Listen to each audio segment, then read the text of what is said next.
Chapter 1. The Strangers.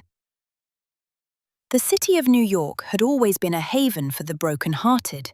The streets were filled with hurried steps, taxis honking, and endless rows of people chasing their dreams or escaping their pasts.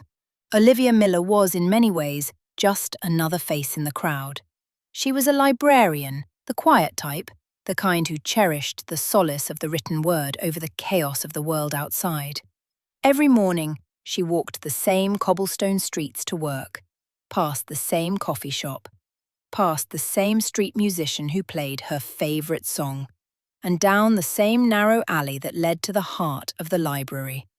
But for all the routine, she felt an emptiness, a dull ache in her chest. Olivia's life was uneventful. She loved the quiet, but she had lost herself in it. It had been 3 years since she'd ended her engagement with Michael, a man she thought she would marry. He had loved her deeply, but when his career took off, the distance between them grew. He became someone else, someone who no longer needed her. That was 3 years ago, and Olivia was still clinging to the remnants of her former life. She hadn't truly opened her heart to anyone since. Until one evening, when fate decided to intervene. It was a rainy Tuesday when he first walked into the library. The door swung open with a soft chime, and in stepped a tall figure, drenched from the downpour. He shook his head to free the water from his dark hair, and Olivia couldn't help but glance up from her desk. His blue eyes met hers, a flicker of curiosity there before he looked away and wandered down the aisles. She felt the tension in the air, as though something had shifted, though she couldn't place what. He came back to the front desk with a book in hand, The Great Gatsby. "Looking for the American dream?" Olivia asked with a hint of humour. He smiled, a quick, warm smile that reached his eyes. Maybe, or maybe just trying to understand it. "Interesting choice," she replied, scanning the book. "How long do you think it'll take for Gatsby to finally realise he's chasing something that isn't real?" "Maybe it's not about the destination," he said, his voice soft but thoughtful. "Maybe it's about the chase itself." Her heart fluttered a little. This stranger had a way of speaking that was oddly comforting yet mysterious. There was something about him, something familiar. The man chuckled, as though sensing her thoughts. "Sorry, I tend to get philosophical after a long day. I'm Alex, by the way." "Olivia," she said, offering a polite smile, her fingers lingering on the scanner. "Nice to meet you, Olivia. I'll be back for this, I promise." He flashed that smile again, and then disappeared into the rain. Chapter 2.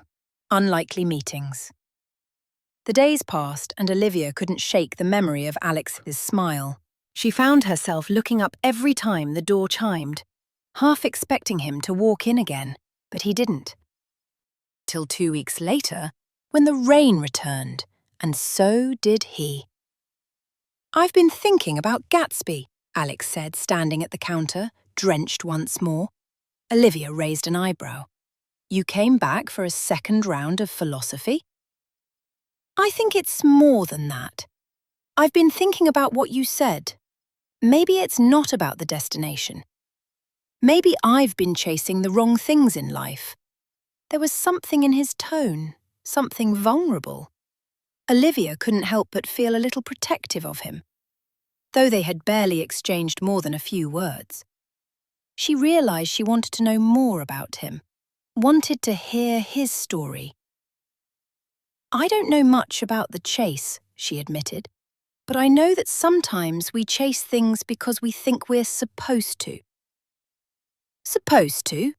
Alex repeated, his curiosity piqued. She hesitated for a moment, unsure of how much to reveal. "Like love, for instance. People chase it because they think it's the goal, but sometimes love isn't what you expect. It doesn't come with fireworks or grand gestures. It's just there in the quiet moments." Alex's eyes softened, a warmth there that made her chest tighten. He reached for his wallet, but she stopped him. "On the house," she said, suddenly feeling shy. "You're a regular now."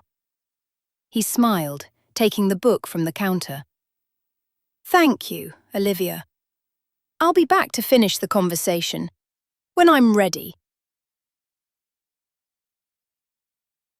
Chapter 3. The Unexpected. Weeks passed, and Alex became a fixture in Olivia's life. Every few days, he came to the library, sometimes just to borrow a book, other times to chat. Their conversations ranged from literature to philosophy to the mundane details of their daily lives. Alex spoke little of his past, but Olivia had the sense that he was careful with his words. She didn't press him for details, and he didn't ask much about hers either. And yet, in those stolen moments, Olivia found herself beginning to look forward to his visits. He was kind, thoughtful, and surprisingly easy to talk to. There was something magnetic about him, something that drew her in.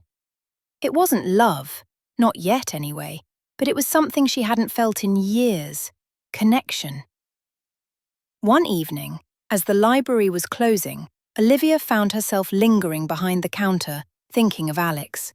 She glanced at the clock, almost 8 p.m. She had no reason to stay late except that she wanted to. And then, just as she was about to lock up, he walked through the door again.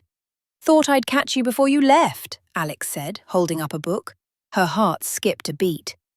"What's on your mind tonight?" He shrugged, looking a little unsure. "I've been thinking about the chase, about what you said. Maybe I've been chasing the wrong things. Maybe I'm supposed to be chasing something else."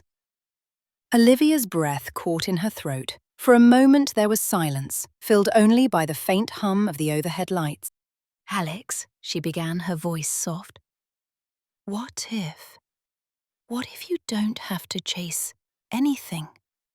What if the right thing just comes to you when you're ready for it?"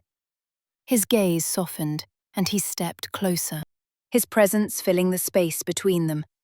He seemed to hesitate for just a second, but then he looked her straight in the eyes as if he had made a decision. "Maybe I'm ready," he said quietly.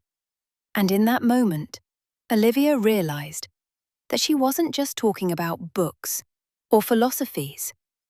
She was talking about him.